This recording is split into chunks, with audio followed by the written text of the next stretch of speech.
안녕하십니까, 남정입니다. 자, 지금부터 그립 기하에 대해서 좀 설명을 드리도록 하겠습니다.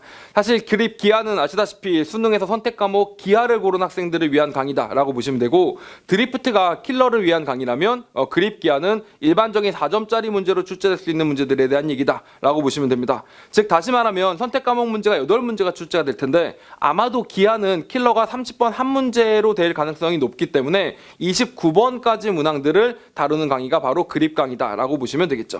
그리고 실제로 기하가 가장 큰 장점이 공부할 양이 적다는 점에 좀 있기 때문에, 그러다 보니까 강의도 길지 않고 짧아서 이렇게 정확하게 6강으로만 이루어지게 됩니다. 2차 곡선, 2차 곡선, 접선 해서 2차 곡선 파트를 공부하게 되고, 평면 벡터를 기본적인 뜻과 연산과 그다음 내적으로 구분해서 하나를 또 공부하게 되고, 그리고 이제 가장 많이 학생들이 어려워할 수 있는 포인트 중에 하나인데, 공간 도형이랑 공간 좌표를 공부해서 이렇게 6개의 강의로 이루어진 강의가 될 것이다. 마찬가지로 드리프트 기하 역시 4개 강의로만 이루어져 있기 때문에 상대적으로 미적분에 비해서 훨씬 더 짧은 양을 공부하실 수 있는 장점이 있는 게 바로 기하 강의다라고 보시면 되겠습니다. 오케이?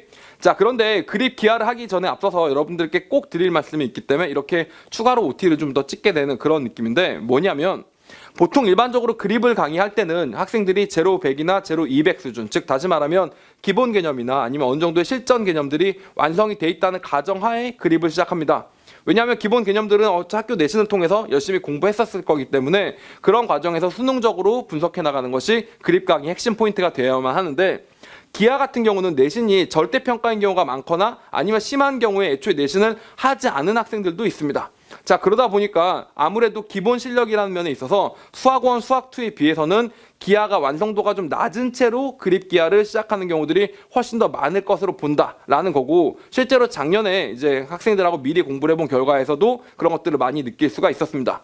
사실 여러분은 기하를 처음 공부하는 입장이지만 수능으로서는 강의는 기하 벡터 시절부터 계속 해왔었는데, 기하 벡터에서 수능 강의를 할 때 학생들의 성취도보다 기하를 할 때 학생의 성취도들이 훨씬 더 낮다라는 느낌을 받았기 때문에 수준을 낮은 수준까지 다 내려갔다가 다시 올라오게 될 겁니다. 즉 다시 말하면 기본 개념 강의 같은 경우는 알지? 하고 넘어가는 것들이 아니라 기본 개념이나 관련된 이론들을 한번 점검을 하고, 즉 다시 말하면 제로 200 수준에서 해야 될 이야기까지도 같이 이야기를 한 후에 그립을 진도를 나가는 것이 학생들 입장에서도 좀 더 친절한 강의처럼 느껴질 것이고, 제 입장에서도 학생들이 좀 더 완벽하게 성취해 나간다는 것들을 알면서 나갈 수 있는 방법이기 때문에, 다른 그립 강의와 달리 그립 기하 강의는 조금 더 자세한 부분에서부터 개념을 짚고 넘어가는 그런 식으로 구성될 거라는 점 알아주시면 좋겠습니다. 오케이?